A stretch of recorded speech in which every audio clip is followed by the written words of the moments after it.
Shalom, shalom et excellent jeudi à tous les valeureux guerriers de Christ et à tous les porteurs de la vie de Dieu. Ce matin encore, nous venons exprimer notre gratitude envers celui-là qui nous aime d'un amour ineffable. Son nom, c'est Jésus-Christ, le seul Dieu qui illumine les vies, qui sublime les vies, le seul Dieu qui sort des hommes des ténèbres pour les introduire dans son admirable lumière, le seul Dieu qui sort les hommes de la confusion pour leur accorder la paix et la sécurité.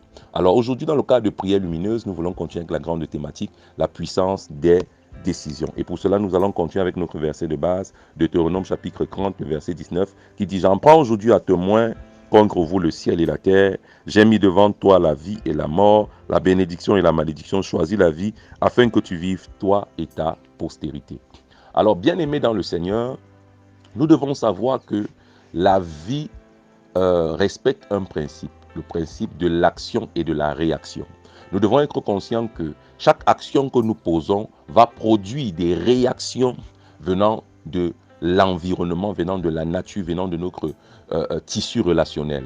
C'est donc important pour nous de savoir que chaque réaction que nous vivons, venant de la nature, venant des hommes, ce sont généralement la résultante des décisions que nous avons prises en un instant précis. Alors, lorsque Dieu lui-même nous dit « Je mets devant toi la vie et la mort, la bénédiction et la malédiction », vous devez être conscient que lorsqu'on parle de bénédiction, on parle de dire des bonnes paroles. Ce sont des paroles positives que les gens déclarent sur nos vies, qui vont venir ouvrir notre ciel et vont faire tomber des pluies de bénédiction. Mais lorsque les gens commencent à également dire des mauvaises paroles sur nos vies, cela veut dire qu'elles sont en train de nous maudire. Et la malédiction également va interagir dans notre ciel, va fermer notre ciel et va empêcher à toutes les bonnes choses de venir vers nous. Voilà pourquoi lorsque Dieu lui-même nous dit « Je vous conseille de choisir la vie », c'est parce qu'il se dit l'homme doit poser des actions, l'homme doit poser doit prendre des décisions qui vont amener lui, Dieu, à proclamer la bénédiction, à ordonner à la bénédiction de nous suivre. Voilà pourquoi lorsque tu prends certaines décisions, pense à Dieu en premier. Lorsque tu veux prendre une certaine décision de vengeance, une certaine décision de péché, il faut que tu sois conscient que ça peut amener Dieu à déclarer une parole, soit de bénédiction, soit de malédiction. Alors vous devez savoir que la Bible déclare que c'est la bénédiction de l'Éternel qui enrichit. Donc nous devons vivre sur la terre en prenant la ferme résolution de déclarer et de prendre des décisions qui vont réjouir le cœur de Dieu pour que ce dernier déclare des bénédictions sur nos vies. Parce que lorsque Dieu bénit, même quand l'homme te maudit, la bénédiction de Dieu phagocyte la malédiction de l'homme.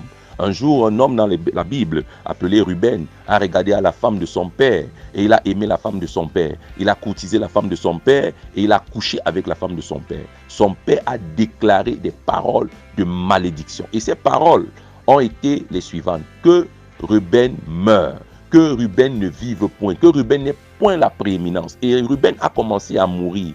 Il a commencé à vivre des choses qu'il n'avait pas lui-même prévues dans sa vie. Il a fallu que Moïse vienne des centaines d'années plus tard pour dire que Ruben vive, en déclarant la bénédiction.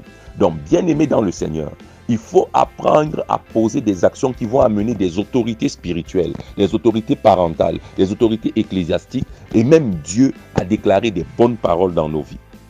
Est-ce que tu comprends ce que je dis ce matin? Nous voulons prier. Excellent Père Céleste, aide-nous à prendre des décisions qui vont réjouir ton cœur. Aide-nous à prendre des décisions qui vont réjouir le cœur de nos parents. Aide-nous à prendre des décisions qui vont réjouir le cœur de nos autorités ecclésiastiques et même spirituelles. Pas dans le but de t'offenser toi, mais dans le but de te réjouir toi. Seigneur, parce que toi, tu es notre priorité et nous croyons que l'éternité nous est destinée.